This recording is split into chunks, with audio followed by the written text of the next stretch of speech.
Baik, selamat berjumpa lagi, saudara-saudara mahasiswa. Kita akan lanjutkan kuliah tentang digital transformasi dalam bisnis dan industri. Dan kali ini kita akan melihat dari aspek kompetisi dan pengaruhnya dan bagaimana menyikapi kompetisi dalam transformasi digital di bisnis dan industri. Hal ini juga berkaitan dengan kuliah-kuliah sebelumnya, di mana kita sudah mempelajari bahwa dalam transformasi digital, itu tidak saja kita mempertimbangkan aspek teknologinya, tapi kembali kita melihat ada 5 aspek dalam transformasi digital, dan saya ambil ini dari bukunya Brian Rogers, Digital Transformation Playbook ya, sudah saya bagikan juga bahan materi bukunya, dan 5 aspek atau 5 domain dalam transformasi digital itu adalah aspek pertama adalah customer, kedua competition, ketiga adalah data, inovasi, dan value atau nilai-nilai. Jadi minggu lalu atau sebelumnya kita sudah mempelajari tentang aspek customers, dan kali ini kita pelajari mengenai aspek kompetisi atau persaingan. Seperti apa aspek persaingan atau kompetisi di dalam sebuah transformasi digital dan bagaimana ini mendorong juga transformasi digital itu sendiri. Baik, kita mulai kuliahnya. Jadi, seperti yang sudah pernah saya kemukakan sebelumnya, bahwa dalam transformasi digital kita harus memahami sendiri, transformasi digital itu seperti apa sebetulnya atau aspeknya apa. Kembali ini saya ulangi lagi, bahwa transformasi digital itu sebetulnya adalah merupakan bagaimana mengolah kembali atau menyusun kembali suatu organisasi, mungkin termasuk di sini organisasi yang sudah berusia cukup lama ya, lebih dari 3 tahun atau 5 tahun, karena perusahaan-perusahaan yang baru didirikan, startup company, biasanya mereka sudah langsung mengadopsi teknologi digital dalam bisnis sehari-hari. Tapi perusahaan lama di sini adalah bagaimana mereka menyesuaikan terhadap tantangan disrupsi teknologi, ya, dengan menciptakan nilai-nilai baru dan yang pasti menggunakan teknologi secara kontinu dan sadar dalam beberapa skala dari kecil sampai besar. Dan ini menciptakan kemampuan perusahaan itu sendiri atau korporasi itu sendiri menggunakan digital dan mungkin yang sekarang dengan kecerdasan buatan menjadi keunggulan kompetitif. Jadi artinya teknologi transformasi digital itu memang ujungnya adalah bagaimana menciptakan suatu perusahaan yang lebih kompetitif. Ya, di sini adalah proses yang berkelanjutan. Mohon ini dipahami karena di sini adalah prinsip dasar dari transformasi digital itu seperti apa. Misalnya juga is never done. Jadi ini selalu dalam proses yang berkelanjutan dan bagaimana juga mendapatkan competitive advantage atau keunggulan kompetitif yang kemudian dinilai juga dari penilaian customer atau pelanggan dan juga biaya-biaya yang lebih rendah. Ya, pada kuliah kesempatan hari ini atau saat ini kita akan mencoba memahami dari aspek kompetisi, ya. Bagaimana mengantisipasi kompetisi itu sendiri atau persaingan itu seperti apa sih sebetulnya dalam transformasi digital. Kemudian, saya ambilkan suatu aspek dari atau satu bahasan dari bukunya Brian Rogers mengenai Digital Playbook ya, Digital Transformation Playbook. Itu buku yang baik sekali untuk jadi referensi. Bagaimana membangun platform, bukan produk. Jadi, sebetulnya apa yang dimaksud dengan platform itu nanti kita bahas seperti apa. Kita juga melihat kompetisi itu sekarang terjadi di dalam transformasi digital, dalam disrupsi teknologi ini bukan lagi peperangan atau persaingan yang bersifat simetrik, tapi juga asimetris ya. Kita lihat itu apa maksudnya. Dan kemudian yang terakhir mungkin kita akan lihat bagaimana membangun atau mendapatkan model pemetaan bisnis, model bisnis yang mendasarkan pada platform. Jadi platform bisnis mapping model. Jadi 5 bahasan ini kita akan lihat, termasuk yang pertama customer network itu sendiri saya akan ulang sedikit supaya kita paham bagaimana sebetulnya transformasi digital itu kita pahami sebagai eh, suatu upaya untuk membangun korporasi yang lebih baik. Saya mungkin sedikit mengulang, ya. Saya ambil kembali ini dari bukunya Brian Rogers ya mengenai jaringan pelanggan atau customer network ya. Jadi customer network ini apa sih sebetulnya? Sebetulnya adalah peralihan dari model perusahaan untuk mempromosikan atau memasarkan produk-produknya. Di masa lalu, kita biasa melihat bahwa, kita mungkin melihat bahwa model pemasarannya adalah mass market model atau model pemasaran massal atau model distribusi, eee, yang meluas, ya. Contoh dari mass market model itu misalnya adalah iklan, itu paling paling sering dipakai. Bagaimana model pemasaran itu dilakukan dengan iklan, baik di media massa cetak atau media massa elektronik ya, misalnya iklan di TV ya, iklan di koran, itu artinya adalah bagaimana perusahaan melakukan komunikasi secara massal atau memproduksi secara massal yang kemudian itu didiktelah para customer-nya ini untuk menerima produk itu apa adanya. Jadi contoh misalnya, customer ini bersifat pasif dan, eee, dipertimbangkan sebagai suatu agregat. Jadi customer ini dianggap semua seragam. Contoh misalnya di zaman lampau ya, misalnya kalau, eee, kita ingin misalnya, menciptakan suatu sampo terbaru ya misalnya, terus semua orang itu beritahu bahwa bahwa rambut manusia itu atau rambut orang pasar itu rata-rata berwarna hitam, misalnya seperti itu, orang Indonesia ya. Kemudian rata-rata berambut lurus, perempuan berambut lurus, berambut hitam, ya. Kemudian misalnya rambut yang baik itu bercahaya, dan kemudian diciptakan iklan bahwa rambut yang indah itu adalah rambut yang lurus, bercahaya, berkilau gitu, warna hitam. Padahal kita tahu bahwa tidak semua orang, customer itu memiliki rambut yang lurus atau rambut yang berwarna hitam. Tapi karena itulah mass production, jadi kita didikte oleh produser atau company itu bahwa, sampo yang baik misalnya adalah sampo untuk rambut lurus dan berwarna hitam, seperti itu.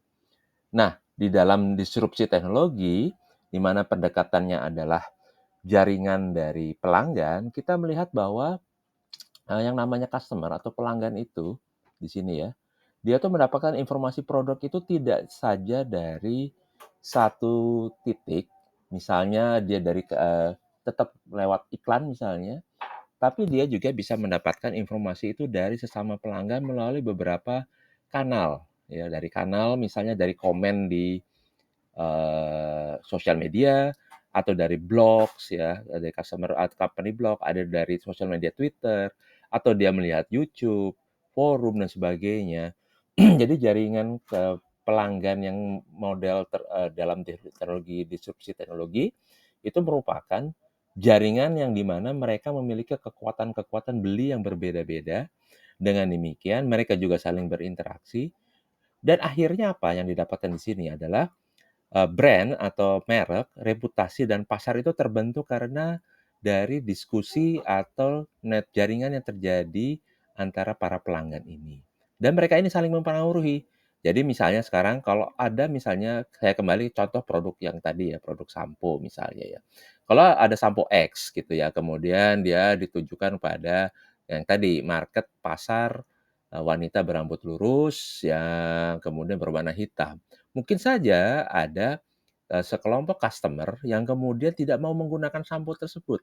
Katakanlah mungkin ini daerah Indonesia Timur, di mana rata-rata di Indonesia Timur tuh rambutnya nggak lurus-lurus ya, misal ada yang bergelombang, ada yang ikal, bahkan keriting gitu loh. Mereka tidak suka pada, sampo yang hanya ditujukan pada yang, berambut lurus misalnya. Mereka kemudian bisa melakukan yang namanya ke Twitter ya, put di sosial media, kemudian mereka put di blog, "Wah, sampo ini tidak cocok buat kita," gitu, karena sampo ini hanya untuk rambut lurus. Ternyata ada company lain ya, pesaingnya, sampo yang tadi lah, katakan perusahaan B.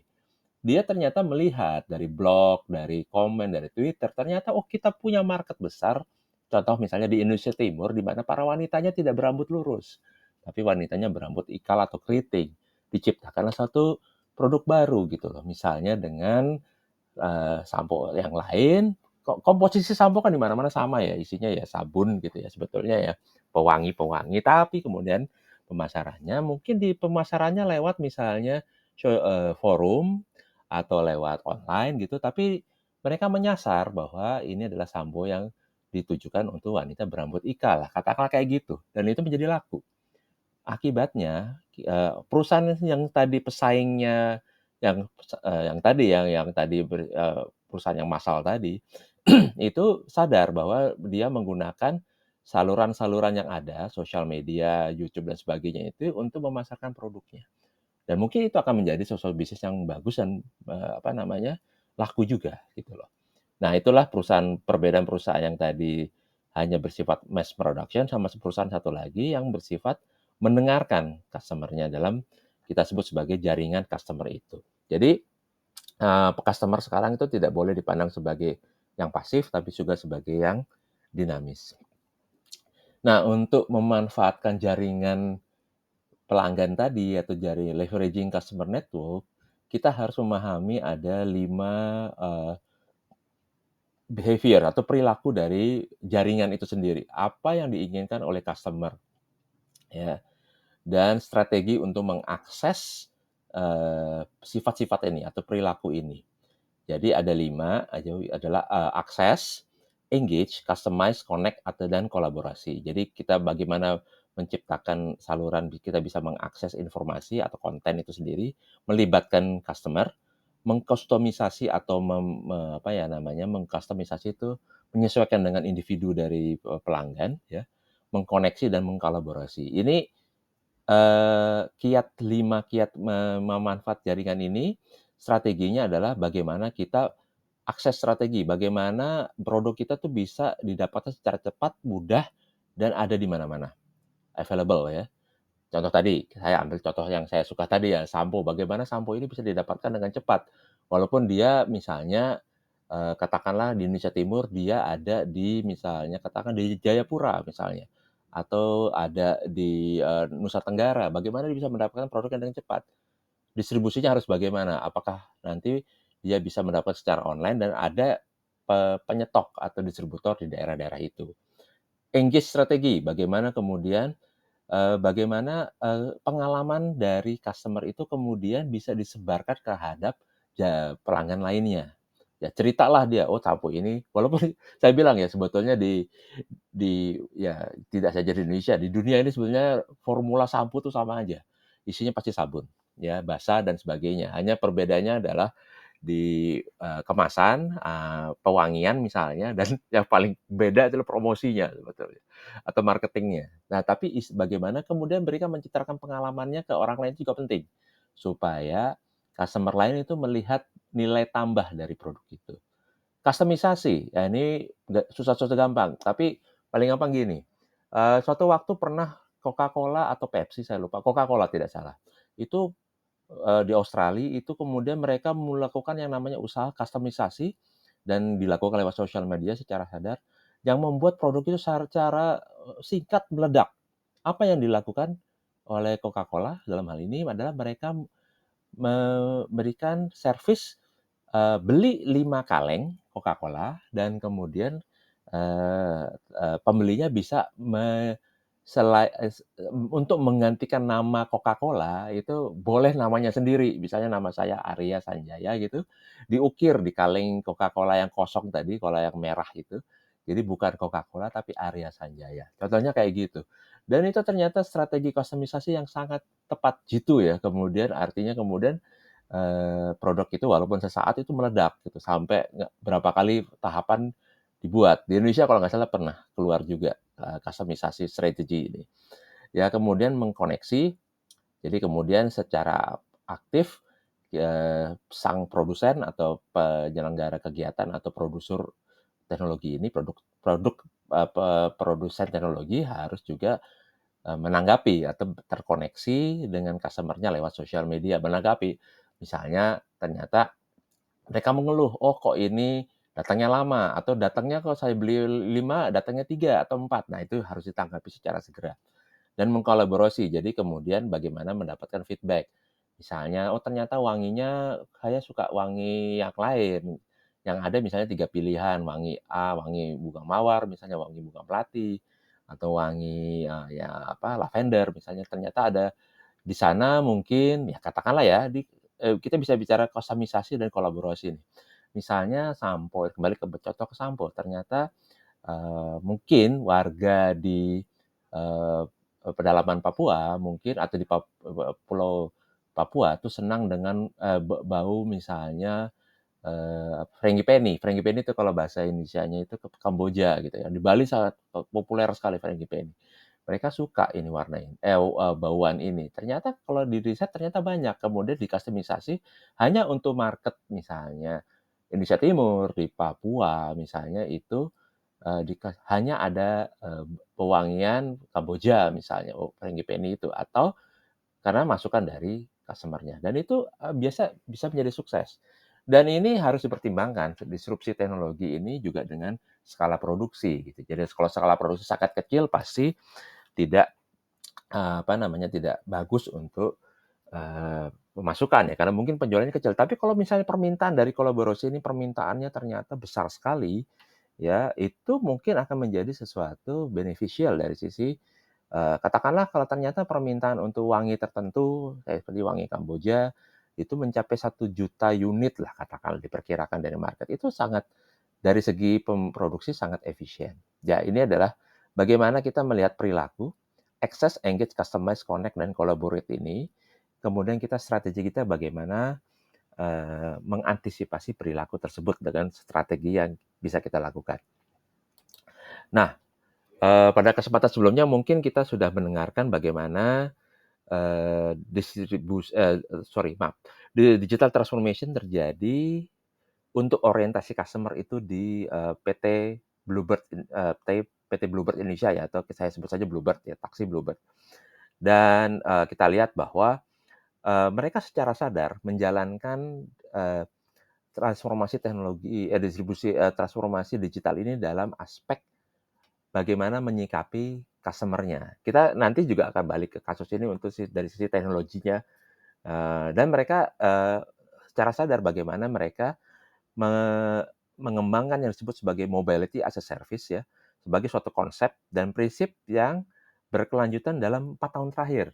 Kalau Anda cermati yang namanya, buku laporan tahunan ya, annual report dari tahun 2018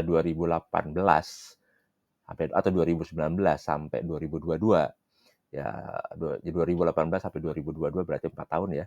Anda bisa melihat bahwa mereka secara sadar itu digital transformasi itu di dalam informasi teknologi itu dijalankan dengan konsisten. Ya, mobility as a service itu kalau nggak salah di dalam buku tahunan 2018 sudah mulai dicanangkan, bahkan sebelum Covid ya. Dan kemudian, mereka jalankan, dengan metode 3M, multi channel, multi payment, multi product ya. Secara singkat multi channel artinya mereka menempatkan platform di banyak channel ya, termasuk ini yang menarik ini dalam bagaimana mereka menggandeng ya, which is actually pesaingnya sendiri Gojek itu, ride hail sebagai perusahaan kalau saya bilang ini adalah bukan, competition, tadi co-optation kalau kalau nggak salah. Jadi sebetulnya cooperative competition. Jadi sebenarnya ini pesaing tapi juga digandeng gitu ya. Kemudian mereka melakukan payment yang beragam. Anda bisa bayar taksi Bluebird ya misalnya dengan beragam cara, GoPay dan sebagainya, QRIS dan sebagainya. Dan multi produk ya, mereka punya layanan untuk taksi biasa, sampai angkutan, logistik ya, sampai, travel, antar kota ya. Ya, jadi dan strategi ini bagaimana menyingkapi kepuasan pelanggan itu sendiri. Jadi kalau Anda lihat juga cermati dengan Bluebird case ini, customer oriented, digital transformation, waktu pandemi sedikit, mereka berdampak ya. Tapi artinya dengan konsisten menerapkan ini walaupun di masa pandemi, ternyata laporan keuangannya itu yang tadinya waktu sebelum pandemi masih positif, waktu pandemi itu mereka sangat terpukul 2 tahun negatif, tapi sejak pandemi selesai itu mereka mulai positif lagi. Jadi artinya penerimaan customer terhadap PT Bluebird, layanan Bluebird itu sangat bagus. Jadi artinya mereka juga mendapatkan manfaat dari, pemanfaatan transformasi digital terutama menggunakan platform ini, nanti kita ngomong platform ini ya, platform yang disebut sebagai mobility as a service di dalam kasus Bluebird. Ini menarik ya, mungkin kita akan pakai PT Bluebird sebagai beberapa bahasan berikutnya. Nah, kita harus sadar bahwa Bluebird itu salah satu dari perusahaan yang menurut banyak orang, termasuk saya, itu sukses menjalankan transformasi digital.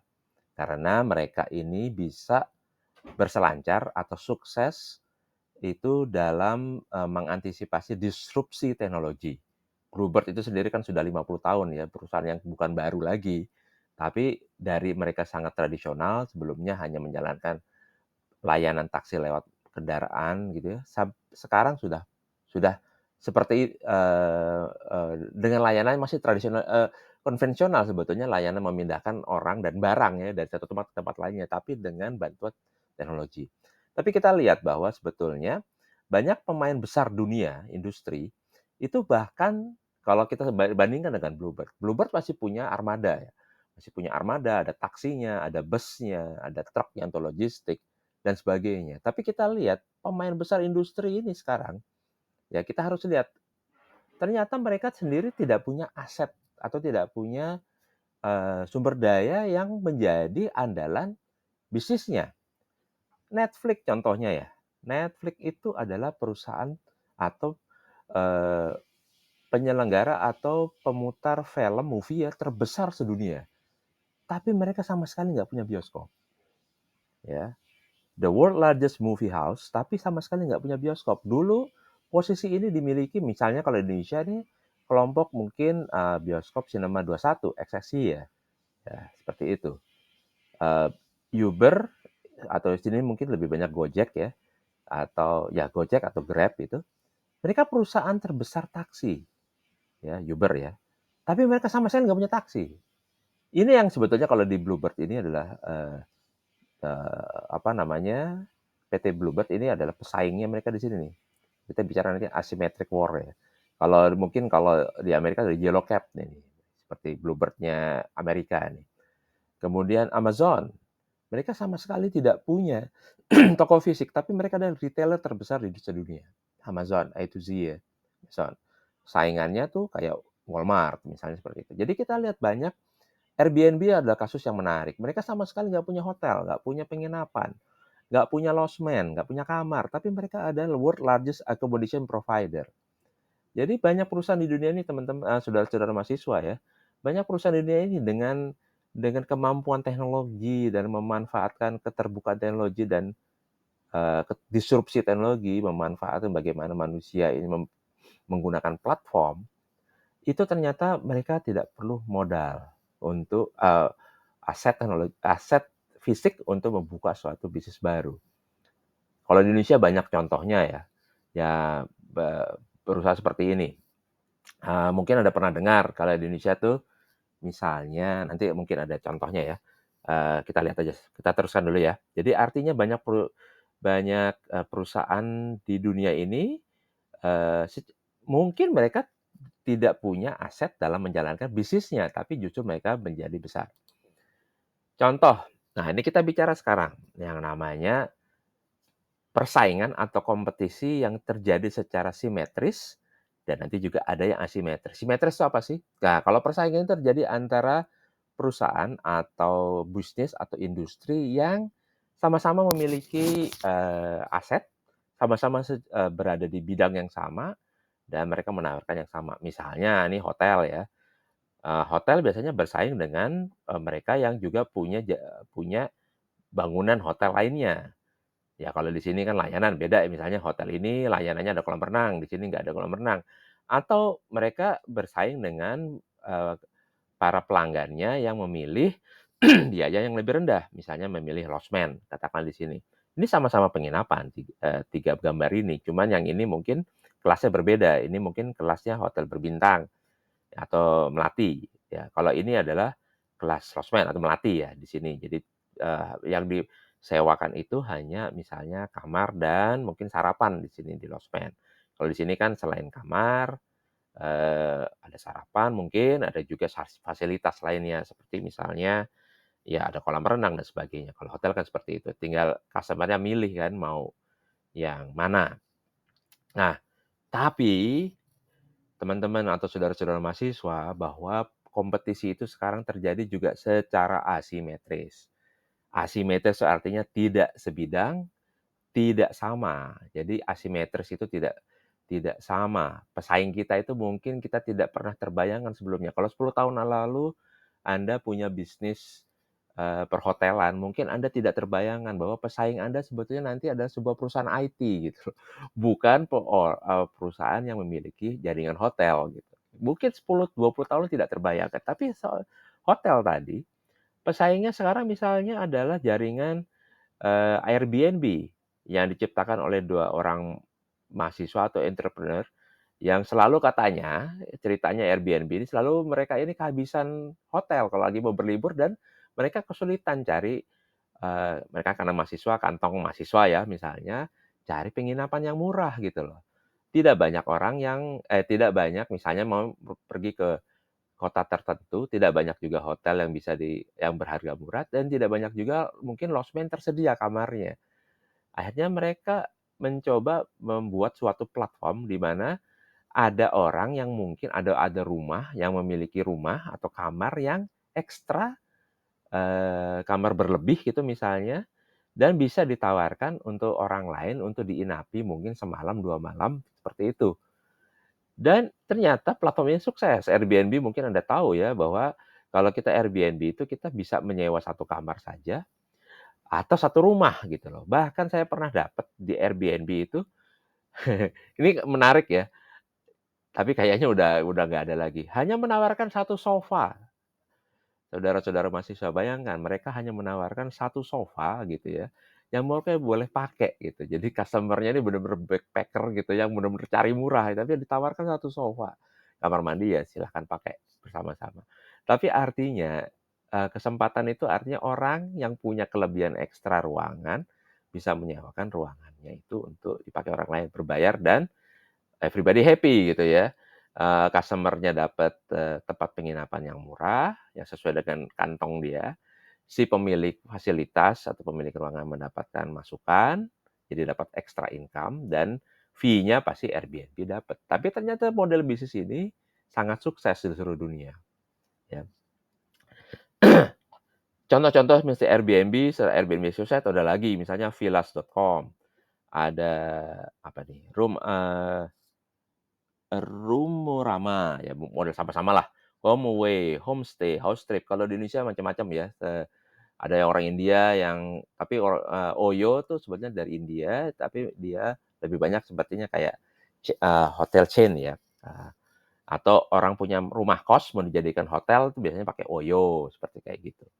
Tapi yang menarik juga misalnya apartemen, ya kalau di Indonesia nih contohnya misalnya kalau saudara-saudara mahasiswa atau orang tuanya atau siapa saudaranya punya kelebihan, apartemen. Jadi, apartemen mau disewakan, baik, biasanya satu unit gitu ya, mau disewakan itu di Indonesia punya Travelio.com. Jadi artinya ini bisa menyewakan apartemen, villa, atau rumah ya. Atau yang paling menarik itu kalau teman-teman mahasiswa atau saudara mahasiswa mencari rumah kos ya. Ya ini ada Mami Kos, ini, sangat populer nih di kalangan mahasiswa yang lagi merantau ke kuliahnya di kota berbeda, dan kemudian cari kos gitu ya. Kalau dulu pengalaman nih saya dulu, mengantarkan teman atau, saya sendiri mengantarkan, seseorang gitu ya mencari kos, kalau kita nggak ngerti misalnya kita contoh kita pergi ke Jogja lah, banyak kosnya. Tapi kalau kita pergi misalnya ke, ya katakanlah ke Jogja, itu pilihan kos banyak banget gitu loh. Biasanya kita tahu informasi kos itu dari orang ke orang atau dari teman kita yang ada di sana. Tapi misalnya kita tidak punya teman di sana, kita tidak punya saudara, tidak punya informasi, kita akan menghabiskan banyak waktu untuk mencari tahu kan. Nah, ternyata sekarang dengan adanya aplikasi Mami Kos ini, paling tidak kita sudah tahu, oh ternyata ada rumah kos atau kamar kos yang ditawarkan di daerah ini sesuai dengan yang saya cari, harganya sekian dan bagaimana mengakses si pemiliknya dan seterusnya. Mami Kos ini sebenarnya prinsipnya sama kayak Airbnb ya, tapi artinya dia untuk jangka panjang ya, 1 bulan paling minimum kalau tidak salah. Jadi artinya ini adalah persaingan asimetris, ya Artinya sekarang ini, ya, pemilik rumah kos itu sebetulnya sekarang tidak melihat ya, persaingan justru ada di sini, ada di platform ini, bagaimana rumah kos A sama rumah kos B di daerah yang sama itu, kemudian bisa saling bersaing dari harga atau fasilitas.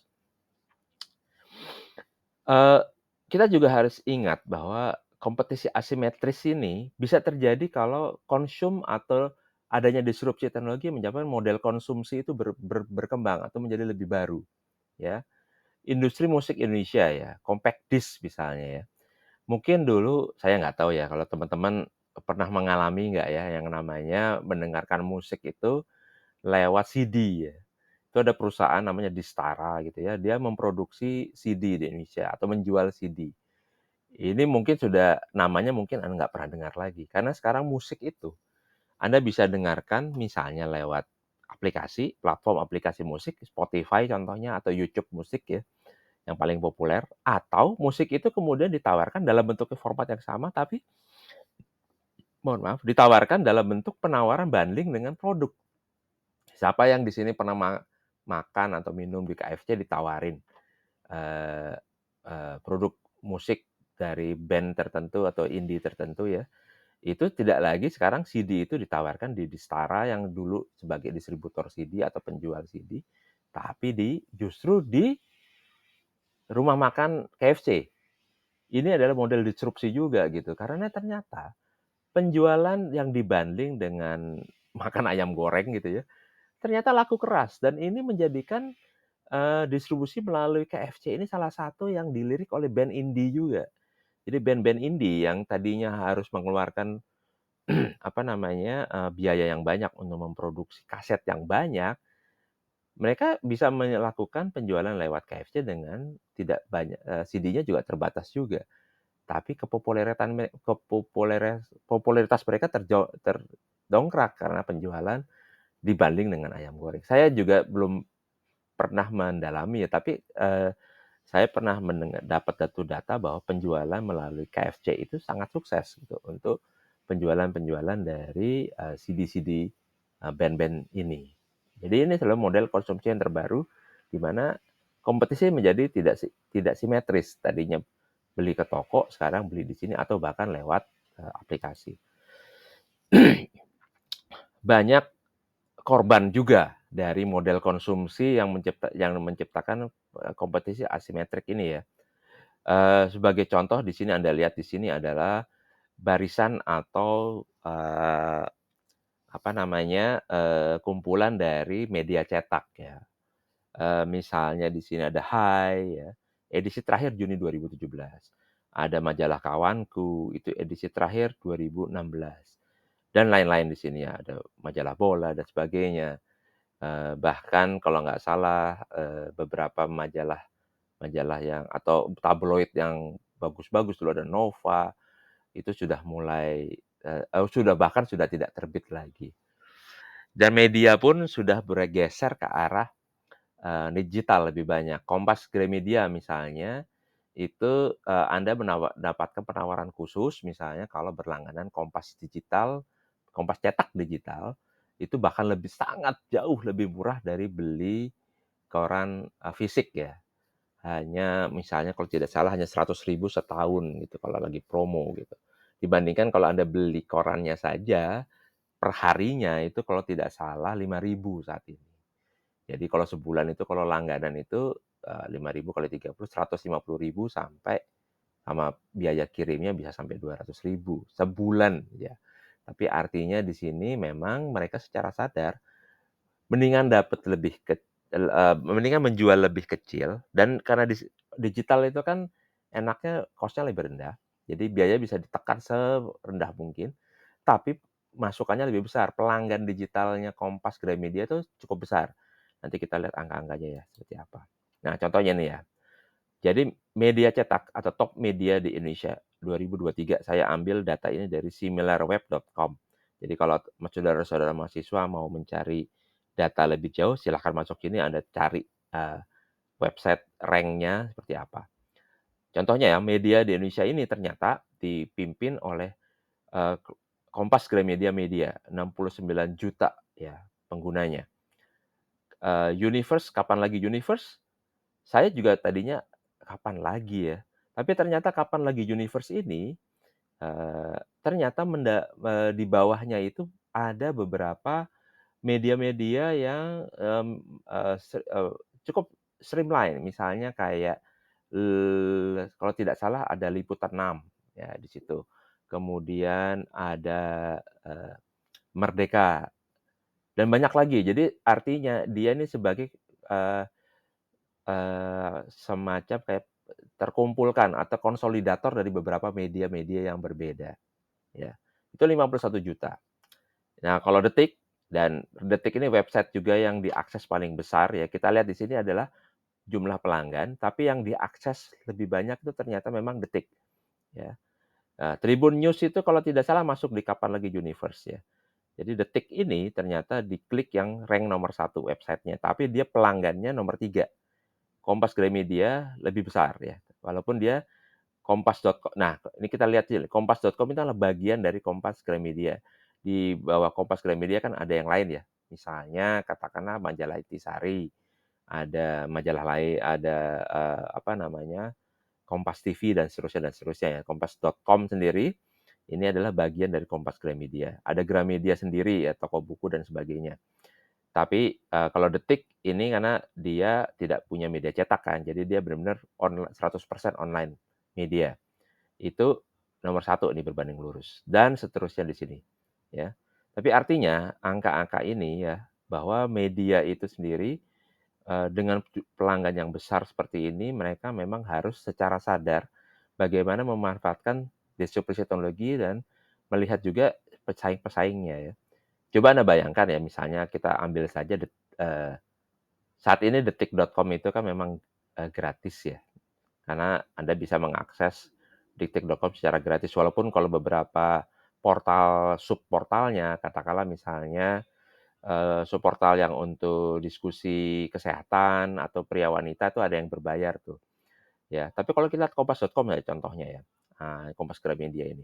Katakanlah kompas.com ini ada yang berbayar, ada yang kalau Anda pakai media cetak tadi kan, Kompas cetak digital itu contohnya 100.000 setahun ya, atau ambillah kata, 100.000 itu kalau setahun ambillah kata yang promosi murahnya berarti kira-kira itu dibagi 12 kira-kira 10.000 lah, biar gampang, 10.000 sebulan satu orang. Katakanlah kompas.com ini 80% atau misalnya 50 juta saja dari pelanggan user yang ada di kompasgramedia.com, Kompas Gramedia Media, maaf. 50 juta teman-teman, saudara mahasiswa, dikali 10.000 sebulan, coba itu berapa angkanya? Angka itu cukup besar untuk menghidupi satu perusahaan grup Kompas Gramedia. Itu hanya misalnya kita asumsi saja, atau paling asumsi misalnya kompas.com itu pelanggannya itu 10 juta saja. Ya, dari 69 juta dia 10 juta. 10 juta kali 10.000 ya, itu berarti 1.000 juta atau 1 miliar satu bulan. Benar nggak ya? 10.000 kali 10 juta. Oh lebih, 1 triliun. Ya, 1.000 juta kan. 1.000 juta ya. 1 triliun, atau mungkin kita hitung lagi lah. Tapi artinya cukup besar pemasukan itu sebagai revenue untuk sebuah perusahaan. Dari satu segmen saja. Jadi artinya jangan pandang enteng dari misalnya ke digitalisasi, karena digitalisasi kelihatannya kemudian kalau secara massal dia tuh ngambil receh tapi banyak gitu loh.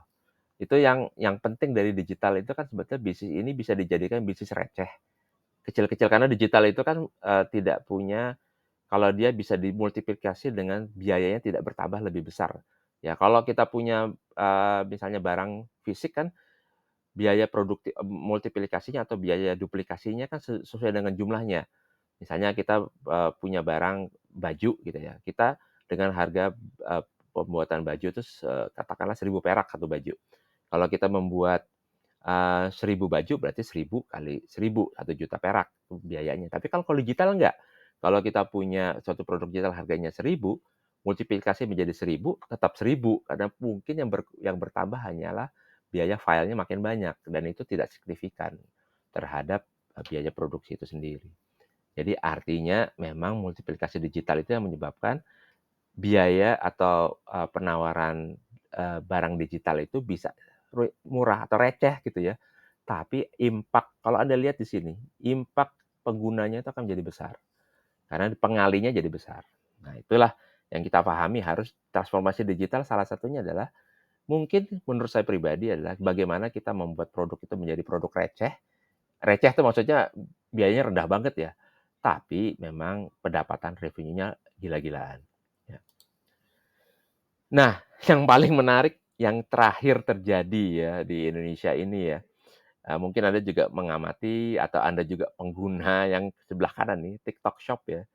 TikTok Shop itu, nah ini kita mungkin nanti nanti akan diskusi atau mungkin saya perlu masukan juga dari saudara-saudara mahasiswa di sini bagaimana masukan Anda ya tentang, situasi yang terakhir ya tentang TikTok Shop ini ya. Dimulai dari keluhan atau mungkin demo atau apapun namanya, di para pelanggan pasar Tanah Abang. Menurut mereka itu TikTok Shop itu mengurangi pendapatan mereka. Sepi yang datang ke Tanah Abang, kemudian terjadi eee, peralihan orang belinya ke online, terutama lewat TikTok Shop ini. Jadi tidak datang ke, eee, apa namanya, ke toko mereka. Walaupun memang ternyata, banyak juga para pedagang ini yang memanfaatkan TikTok Shop ini untuk mempromosikan, produknya dan juga menarik, para pelanggan belanja di TikTok Shop tersebut. Dan pemerintah menanggapi, dikeluarkanlah suatu peraturan baru, merevisi yang kalau tidak salah keputusan Menteri Perdagangan nomor 50 tahun berapa saya lupa, yang melarang. Ya, intinya kan sebenarnya begini, saya bilang mungkin kesalahan atau dosanya atau tidak diatur sebelumnya ya, karena kalau kalau tidak diatur sebelumnya itu bukan pelanggaran sih sebetulnya. Bahwa ternyata, eee, TikTok Shop itu memanfaatkan mereka kan sosial media, tapi kemudian ada transaksi yang terjadi di elektroniknya. Jadi dia juga sekaligus sebagai sebuah marketplace kan. Jadi berbeda dengan marketplace umum misalnya Tokopedia atau Shopee, mereka kan bukan sosial media. Jadi mereka tidak melakukan, promosi dengan sosial media, tapi artinya, transaksi misalnya bisa dilakukan di situ. Enaknya di TikTok Shop kan seperti mungkin Anda sudah pernah coba atau, yang lain mencoba itu enaknya kan dia tidak perlu pindah platform. Dia mendengarkan promosi dari yang memasarkan di situ siapapun dia. Kemudian dia langsung beli juga langsung di platform tersebut. Jadi tidak perlu keluar misalnya kalau saya promosi di katakanlah ya sosial media yang lain, katakanlah saya promosinya di Instagram gitu ya. Tapi kan tidak ada Instagram Shop atau ada ya? Tidak ada, tapi mereka kalau belanja kan mereka harus pindah Instagram rata-rata ke Shopee misalnya, pindah ke Shopee atau lihat di Tokopedia, jadi pindah platform. TikTok TikTok Shop kan tidak. Nah, ini yang kemudian memang, mungkin pemerintah tidak mengatur hal itu sebelumnya atau tidak mengantisipasi disrupsi teknologi ini, kemudian melakukan, pengaturan baru, ya. Yang katanya pun itu sebetulnya, diantisipasi oleh TikTok Shop itu nanti dia juga akan mendaftarkan untuk si TikTok Shop ini di luar TikTok-nya itu sendiri sebagai suatu platform marketplace, ya. Nah, pertanyaan saya, apakah ini juga efektif ya? Pelarangan ini baru terjadi kira-kira 2 mingguan lah, kurang dari 2 minggu. Ya tapi apa yang terjadi? Ya saat ini mungkin pasar Tanah Abang ini ternyata walaupun sudah dilarang, masih sepi gitu loh. Ya masih sepi. Jadi, bahkan ini baru nih tanggal 14 Oktober ya, hari ini tanggal 16 ya, Oktober. Jadi kira-kira 2 hari yang lalu itu Pak Wakil Presiden itu masih melihat bahwa UMKM kita, usaha mikro kecil menengah Indonesia, UMKM itu masih artinya masih belum siap melakukan adaptasi atau melakukan penyesuaian terhadap disrupsi teknologi, ya. Pasar UMKM kita masih sangat tradisional dan artinya mereka yang tadinya sadar, yang kemudian memanfaatkan TikTok Shop justru menjadi korban gitu loh. Misalnya di sini banyak kurir yang mengeluh di PHK massal karena ditutupnya TikTok Shop itu artinya mereka tidak bisa melakukan pengiriman, jasa kurirnya jadi nggak ada, nol gitu ya. Dan bahkan ini yang lucu juga gitu ya, bahwa, setelah begini ya, pemerintah ini, menurut saya pribadi, hanya mendengar satu sisi dari sisi pedagang Tanah Abang. Setelah, mereka merasa bisa nutup TikTok, sekarang mereka mau minta nutup yang lain gitu loh, marketplace yang lain, Lazada dan Shopee. Nah inilah kemudian Pak Ma'ruf Amin itu sedih gitu loh. Ya ini kok artinya disrupsi teknologi itu terjadi dan harus disikapi, bukan, harus dihalangi gitu loh. Karena kita bicara adalah opportunity itu akan mencari kesempatan berikutnya. Kalau, apa namanya, bahasa singkatnya itu uang itu tidak uang atau ya uang itu tidak punya kewarganegaraan dan dia hanya mendekat ke arah opportunity, ya. Jadi kalau memang disrupsi teknologi ini kemudian kita tidak sikapi dengan baik, kita tidak siapkan, ya opportunity atau keuntungan atau uang itu akan mencari kesempatan lain gitu loh, dalam bentuk lain. Nah, artinya para pedagang ini kan inginnya barang laku ya. Nah, siaplah untuk menghadapi disrupsi teknologi dan bagaimana sebetulnya kita menghadapi itu dengan seperti apa sih disrupsi teknologi UMKM ini, persiapan seperti apa? Nah, itu yang harus kita siapkan sebetulnya, ya, saudara-saudara mahasiswa. Dan itu mungkin menjadi suatu PR-nya nih dari Menteri Koperasi ini. Ini juga masih baru ya, 5 Oktober.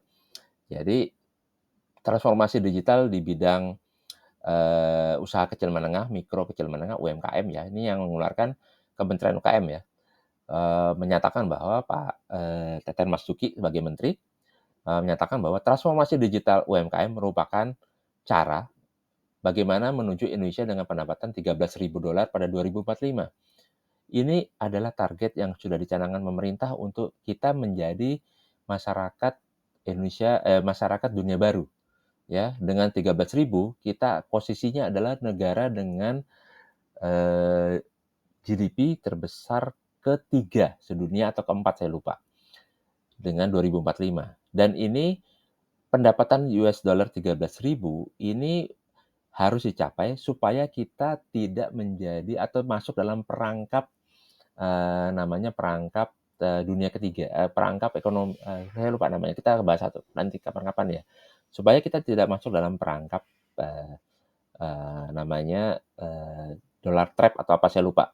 Jadi kita harus ada di sini dan kita memanfaatkan bonus demografi kita, kekuatan ekonomi internal kita, kekuatan UMKM kita untuk menuju ke sini. Ini sangat strategis dan harus bisa dicapai supaya Indonesia itu menjadi negara maju, bukan lagi sekarang negara berkembang.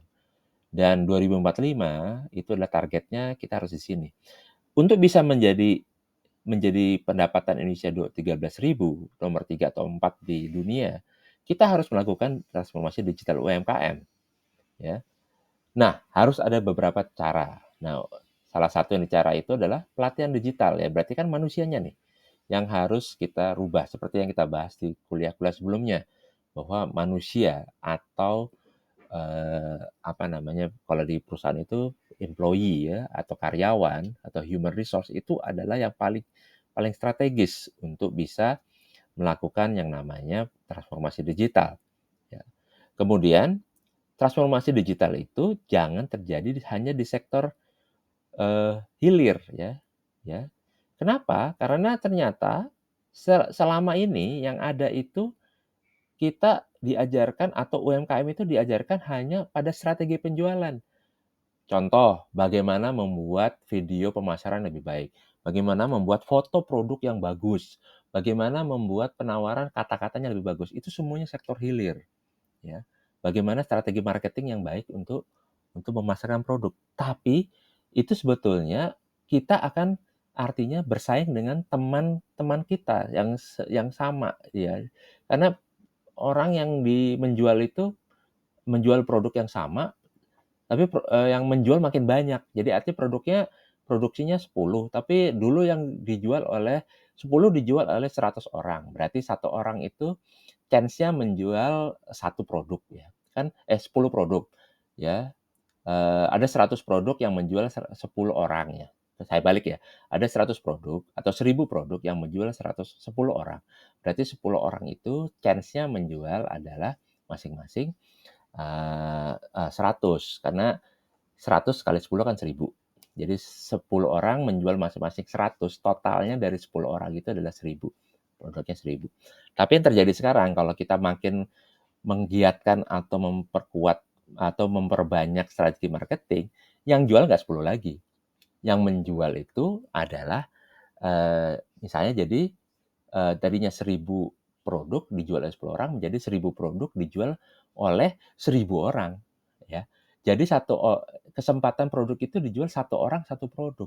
Jadi kelihatannya para ini, oh kok saya jualnya lebih dikit ya, ketimbang dulu misalnya 10 orangnya sama nih misalnya nih, orang yang tadinya jualnya bisa 10 atau 100, sekarang dia hanya bisa jual satu. Kenapa? Karena ternyata para kompetitornya itu makin banyak gitu loh.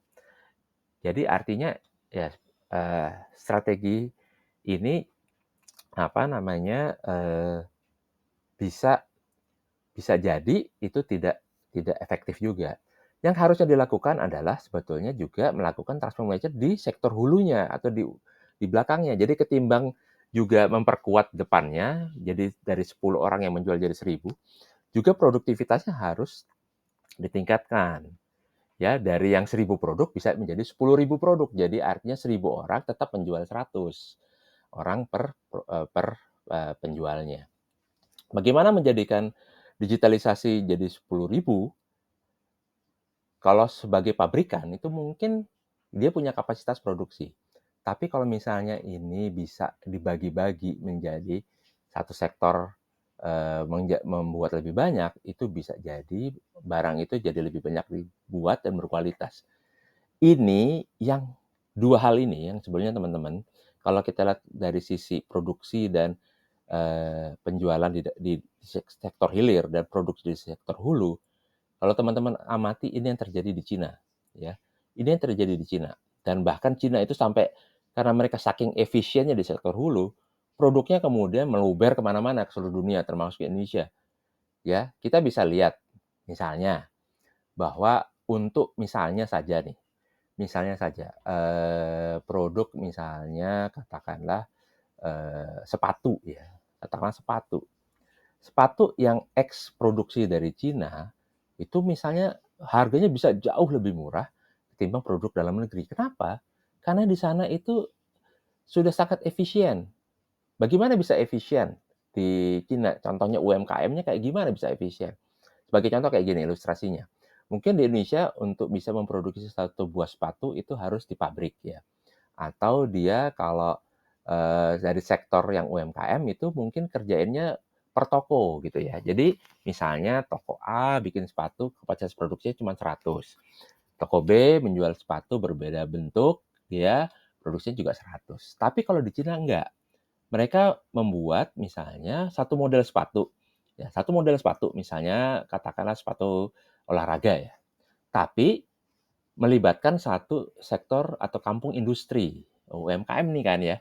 Tapi yang terjadi di Cina, misalnya kalau di Indonesia masing-masing toko bikin sepatu sendiri-sendiri, ada 10 toko bikin 10 model sepatu, bisa jadi produknya nggak sama. Tapi kalau di Cina, misalnya yang saya pahami adalah di kampung itu atau di sektor industri ada 10 toko, tapi 10 itu membuat eh, apa namanya, bagian-bagian dari sepatu yang berbeda-beda.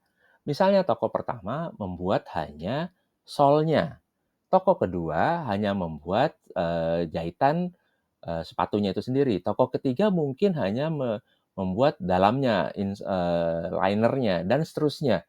Jadi 10 toko itu membuat 10 bagian dari sepatu dan sepatunya jadinya satu model, tapi dibuat oleh 10 toko. Dengan demikian efisiensi dan produktivitas juga sangat tinggi. Kalau bandingkan ya, kalau di Indonesia 10 toko bikin 10 model dan produktivitasnya hanya 100. Tapi kalau dengan pendekatan tadi dipecah-pecah bagiannya menjadi satu model saja dan produktivitasnya jadi sangat tinggi karena satu toko dia fokusnya hanya bikin cuman solnya aja. Tiap hari dibikin sol dan lebih efisien. Dan satu toko lagi hanya bikin luarnya aja, linernya aja, dia bikin terus. Akhirnya secara utuh itu produktivitasnya sangat tinggi dan karena lebih efisien, maka sepatu model itu bisa di harga lebih murah ketimbang toko yang dipakai berbeda-beda. Nah, BB Indonesia dan kita kan bersaing antara satu toko dengan toko lainnya modelnya. Ini tidak bisa. Ini memang harus punya suatu kebijakan juga bagaimana membuat suatu model bisnis yang lebih efisien. Ya. Dan bagaimana menyikapi kompetisi itu sendiri. Dan dari buku Brian Rogers, Competition Playbook, kita coba lihat bagaimana kompetisi itu bisa kita sikapi. Ya. Yang pertama, bahwa kita harus punya asumsi. Ya, bahwa asumsi kita itu kompetisi itu beralih dari analog ke digital. Itu asumsi pertama ya. Jadi bagaimana dari kompetisi yang industrinya terdefinisikan atau jelas kasat mata menjadi kompetisinya itu tidak kasat mata. Atau tadi dari yang namanya persaingan simetris menjadi asimetris. Kita tidak tahu siapa pesaing kita. Pesaing kita bukan lagi perusahaan yang sejenis, tapi perusahaan yang mungkin kita tidak pernah dengar sebelumnya. Perusahaan rata-rata perusahaan informasi teknologi. Kemudian antara partner sama pesaing itu dulu jelas. Hotel sama hotel tuh jelas pesaingnya, ada bangunannya, ada manajemennya. Ya, taksi dulu pesaingnya jelas, Bluebird pesaingnya taksi kuning lah. Nah, ini dulu namanya apa ya lupa. Atau taksi yang lain yang warnanya nggak biru lah pokoknya, ada taksi hijau, taksi kuning dan sebagainya. Ya, tapi sekarang dengan adanya pesaing baru perusahaan IT yang namanya Gojek atau Grab, itu nggak jelas lagi nih nanti nih. Bahkan mereka harus bekerja sama gitu loh. Kompetisi itu adalah zero sum game. Lu menang atau lu kalah gitu ya. Tapi di sini bisa berkooperasi. Ya. Kemudian aset itu dimiliki oleh perusahaan. Tapi seperti tadi ya, contoh dari Airbnb, contoh dari Pamikos, bahwa aset itu mungkin saja tidak kita dimiliki oleh perusahaan itu. Produk dengan feature yang unik dan manfaat yang unik itu bisa laku. Tapi di sini adalah bagaimana mempertukar value dengan platform. Ya, siapa yang mengambil keuntungan adalah yang mereka memiliki efek jaringan. Jadi artinya di sini jaringan pelanggan atau network customer network itu sangat penting gitu loh untuk mendapatkan pesaing dalam disrupsi teknologi ini. Ya. Nah, bagaimana kita membangun kompetisi dalam era digital transformation? Kita harus membangun platform. Platform bukan produk, ya. Building platform, not product. Jadi ini adalah jargon yang kita pakai, ya. Apa sih platform? Platform itu merujuk pada sistem yang tersentralisasi yang membantu bisnis mencapai value ya, bisa memberikan value kepada customer mereka dan tetap kompetitif. Jadi kalau suatu platform kemudian dipakai ternyata dia tidak memberikan value dan tidak menjadikan perusahaan itu lebih kompetitif, ya mungkin itu ada yang salah dalam platformnya. Bukan berarti platform itu salah ya, mungkin ada yang salah. Mungkin cara menggunakannya tidak tersosialisasi dengan benar dan sebagainya, ya. Apakah platform ini merupakan super apps? Ya, kita lihat definisi super apps itu apa sih? Itu kombinasi dari aplikasi multiple yang terintegrasi satu sama lain, yang membuat hidup Anda lebih mudah, ya. Ya, kemudian kalau orang bilang nih, ini menurut Mike Lazaridis ya, dari Research in Motion, penemu BlackBerry 2010. Jadi super app itu sebetulnya adalah sesuatu aplikasi, multiple aplikasi yang membuat hidup Anda lebih mudah dan Anda tidak bisa hidup tanpanya katanya gitu. You can not live without it. Ya. You will surprise how you use it to live without them. Jadi kalau Anda memakai super apps dan Anda tidak pakai super apps ini, karena hidup Anda hampa gitulah. Ya. Contoh apa ya? Sehari-hari di Indonesia Anda banyak bisa melihat contohnya. Mungkin saya sendiri pribadi misalnya super app yang saya pakai sehari-hari itu misalnya adalah aplikasi Gojek ya. Karena di situ mungkin saya bisa pesan kendaraan, bahkan saya bisa bayar lewat GoPay, saya bisa melakukan misalnya pesan makanan dan seterusnya. Saya pribadi sendiri hampir cannot live without it every day without Gojek Apps. Contohnya seperti itu ya. Mungkin teman-teman punya aplikasi super apps yang lainnya. Tapi super apps ini merupakan suatu fenomena baru ya di era disrupsi teknologi dan menjadi satu platform yang bisa dikatakan sebagai platform bisnis ya. Apakah namanya platform itu super apps? Maybe, bisa jadi, bisa iya, bisa tidak. Kita lihat dari penggunaan si aplikasi platform ini. Ya. Kalau sebagai contoh, list dari bisnis platform yang bisa dikatakan sebagai platform itu macam-macam ya. Ada retail, itu ada Taobao, ada eBay, Amazon Marketplace, ada media, ya, YouTube itu termasuk platform ya. Kemudian contoh misalnya untuk pembayaran atau fintech atau finance ya, ada PayPal untuk pembayaran, Alipay ya untuk bayaran gitu ya, ada gaming itu Xbox ya. Di sisi transportasi ada Gojek ya misalnya. Tapi Gojek ini sendiri tidak sekarang udah jadi super app ya, dia bukan jadi transportasi kalau buat saya.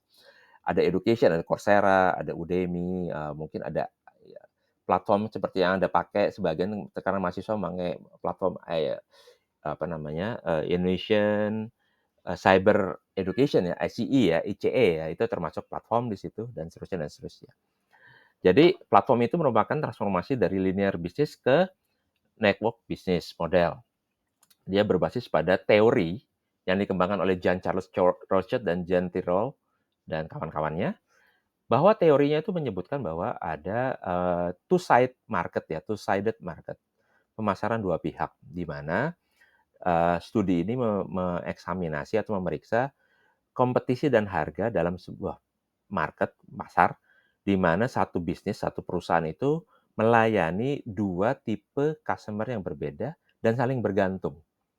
Ya, misalnya dalam hal ini eh, studi ini misalnya perusahaan A itu kemudian menservis, misalnya dia membuat suatu produk retail lah, katakanlah dia membuat katakanlah contohnya sabun atau tadi ya kayak tadi contoh sebelumnya sampo gitu misalnya.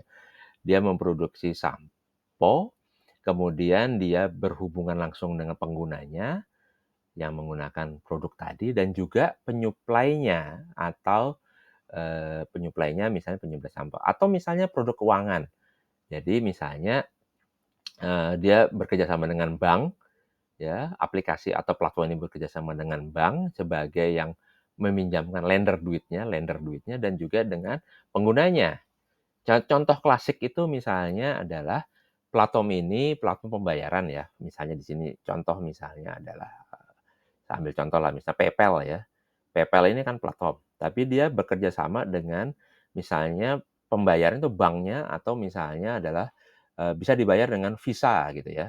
Visa atau dengan Mastercard atau dengan bank tertentu misalnya.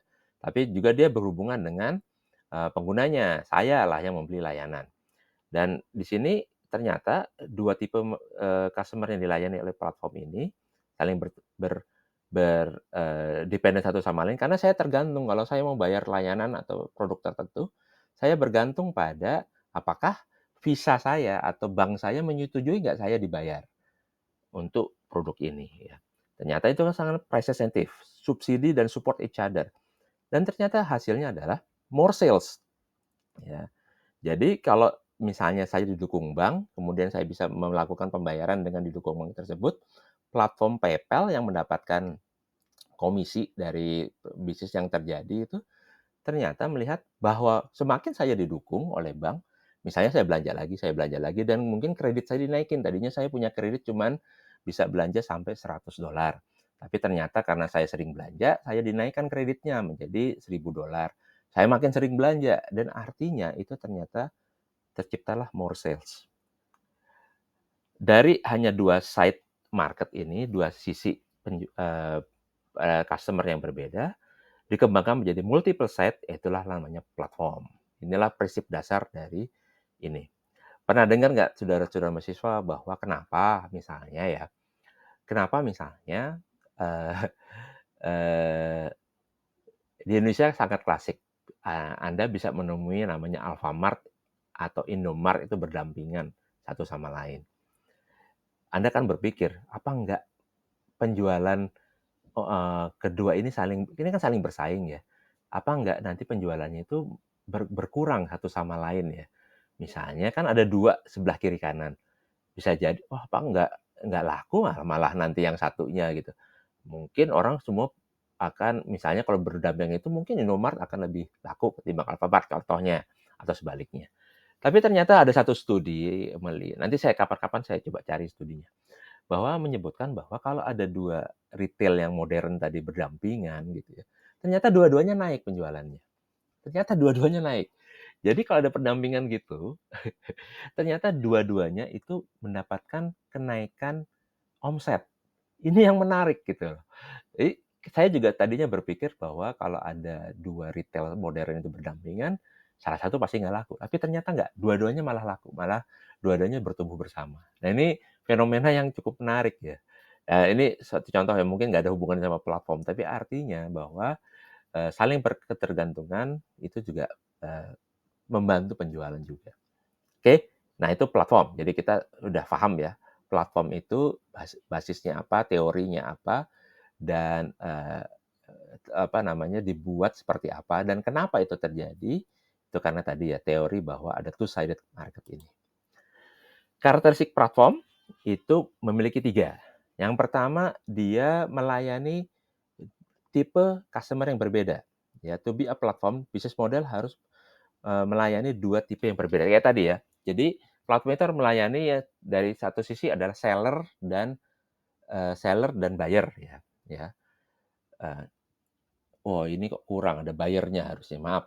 Harus buyer and seller, jadi ada pembeli dan penjual. Ya, Tokopedia contohnya dia melayani platform sebagai pembeli dan penjual. Dia sebagai di tengah si platform Tokopedia. Software development and customer, merchant dan cardholder dan bank ya tadi Visa ya. Ya. Dan dia harus punya karakteristik kedua, ada interaksi yang direct. Jadi platform itu harus melayani antara interaksi penjual pembeli secara langsung. Ya. Nggak boleh ada intervensi atau kecuali kalau ada komplain dan sebagainya. Interact directly with the degree of independence dan facilitating ya harus memfasilitasi bahwa walaupun interaksi itu tidak didikte atau diatur oleh pemilik platform, tapi kita harus melakukan kalau terjadi misalnya fasilitasi kalau misalnya tidak dibayar atau ada pengembalian barang dan sebagainya. Beberapa contoh yang platform yang bisa ditulis di sini, ya ini platformnya apa, pelanggannya siapa. Airbnb sebagai contoh itu adalah antara pemilik fasilitas dan penyewa fasilitas. PayPal itu antara pemilik akun, pedagang dan bank. Ya YouTube termasuk platform. Itu adalah yang siapa yang menonton, siapa yang membuat dan pengiklan. Nah, ini contoh-contoh seperti ini. Bahkan kalau lihat di sini Google Search itu juga platform. Itu siapa yang mencari, siapa yang membuat website, dan kemudian siapa yang mengiklan di situ. Ini adalah contoh-contoh dari platform. Jadi banyak sekali contoh platform. Nah, kalau saya bilang super apps itu termasuk platform, bisa jadi karena mereka itu menghubungkan antara sifatnya adalah customer-customer yang berbeda, ada penjual, ada pembeli, ada pemilik kendaraan ya, untuk Gojek misalnya, dan penggunanya yang mau menggunakan jasa Gojek gitu ya. Dan yang lain-lain ya. Tipenya kalau kita lihat platform itu sendiri sudah berangkat dari lama ya. Dulu misalnya kredit card itu sendiri platform ya. Kredit card, debit card itu platform. Kemudian providernya ke bank, tapi sekarang kita sudah punya digital payment system kayak PayPal ya dan seterusnya. Benefit dari digitalisasi dalam platform itu adalah akuisisi yang bebas, frictionless, tidak ada tidak ada kendala. Kemudian bisa scalable, bisa dikembangkan sampai skala yang lebih besar, menunjang terhadap kecepatan dan akses yang on demand dan kepercayaan terhadap transaksi. Ya, benefit dari digital ada 4 ini. Nah, super apps platform itu sebagai bagian dari platform itu kita bisa bedakan ya. Super apps itu ada yang stand alone app sampai yang multiple super app dan third party mini program ya. Contohnya misalnya di sini adalah seperti ini. Eh, Apa namanya? Kalau standalone app tuh Kak, misalnya di sini ada Twitter ya, ada Spotify, dia hanya melayani musik saja. Tapi kalau sudah kita app suite misalnya Google Workspace atau Microsoft apa namanya? Microsoft Teams dan sebagainya itu juga menggunakan seperti itu. Dan super app platform itu kita lihat dari sifatnya, dia high recurring usage dan activity. Dia create ecosystem. Mohon maaf, saya sebentar, saya balik lagi. Baik, kita lanjutkan. Mohon maaf interupsinya. Bahwa super apps platform itu memiliki kriteria sebagai berikut. Ya, pertama dia penggunaannya itu sangat tinggi, high recurring ya. Penggunaan dari aplikasi super apps ini sangat tinggi, aktivitas juga sangat tinggi. Yang kedua, dia itu menciptakan suatu ekosistem tersendiri. Ya, artinya dia sudah punya kelompok-kelompok penggunanya dan ekosistemnya itu sudah terjadi, infrastruktur dan sebagainya, ketergantungan Anda dalam penggunaan platform ini terjadi.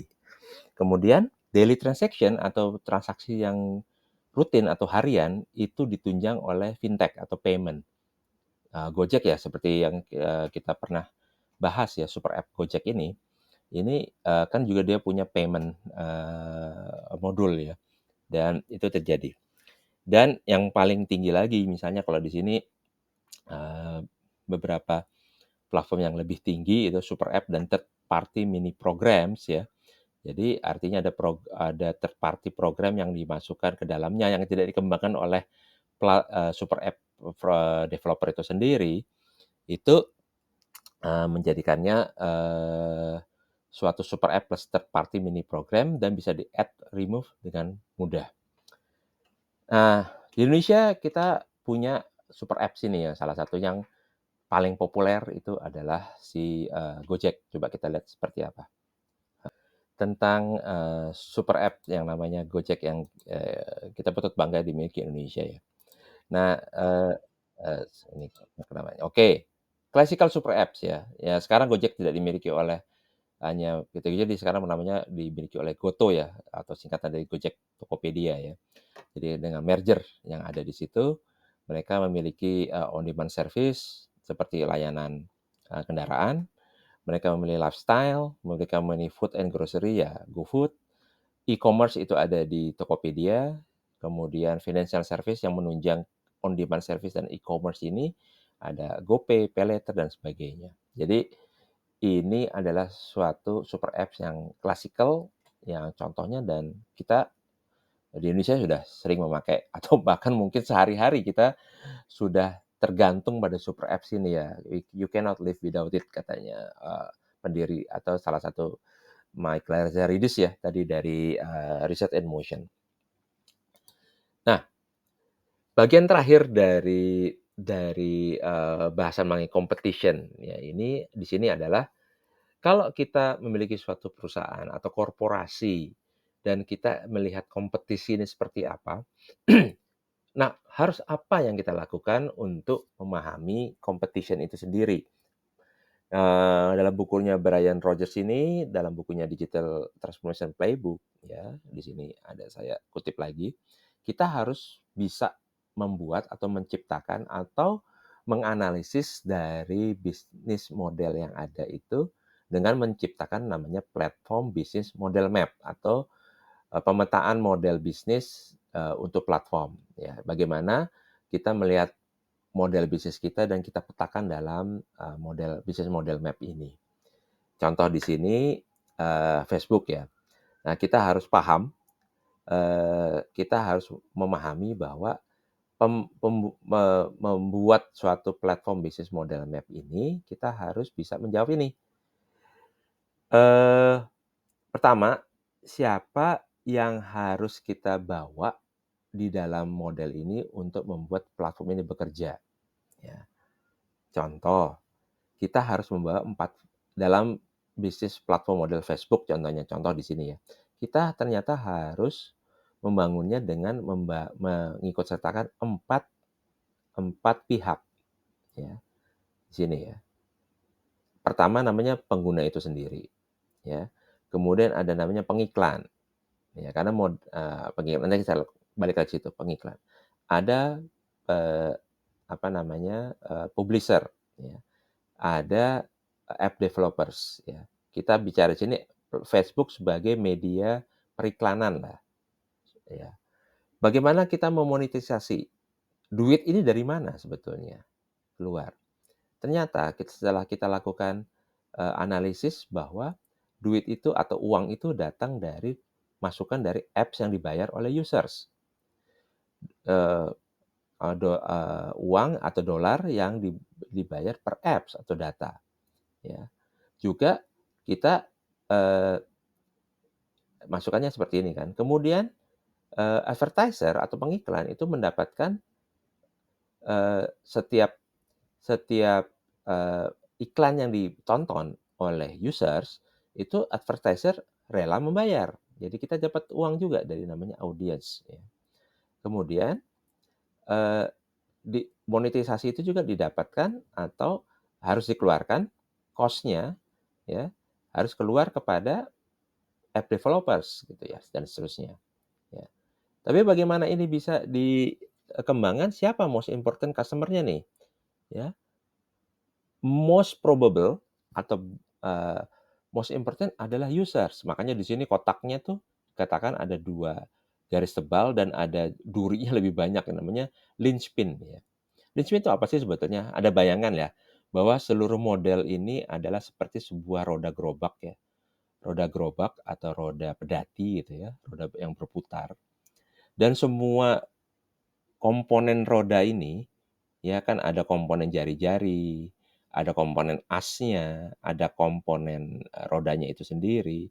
Kita bayangkanlah nih masing-masing adalah sebagai satu bagian ini.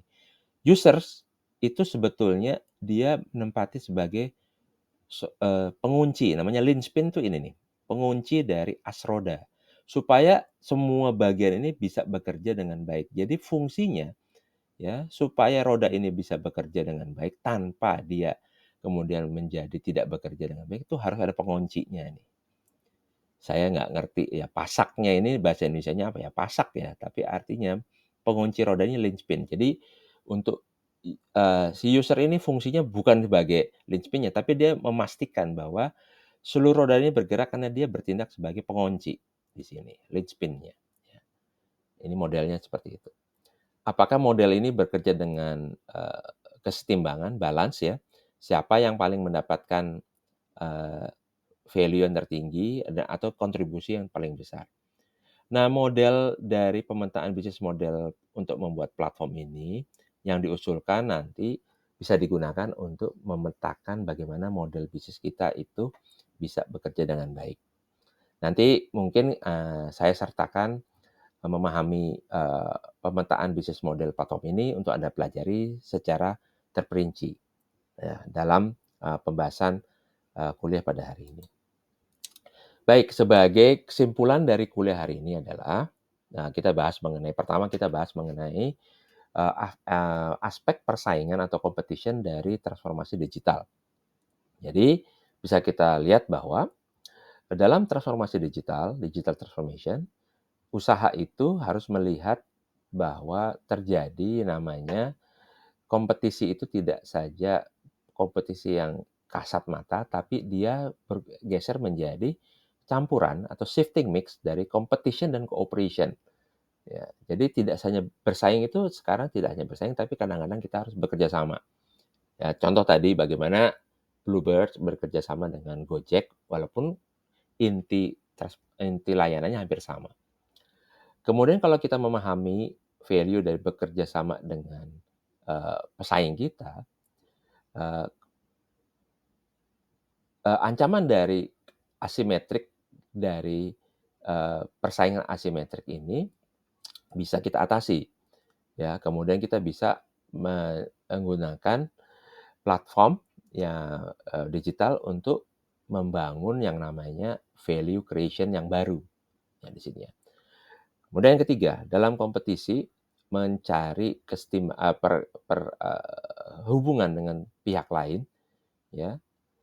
in short, have become just as local and interconnected as relation with customer. Jadi kita juga harus uh, membangun membangun hubungan dengan perusahaan lain untuk ya artinya kita ujungnya tetap ingin membangun relationship atau koneksi dengan customer kita. Dan akibat dari relationship ini kita bisa meningkatkan yang namanya interaksi digitization, bukan digitalisasi apa ya, digitasinya.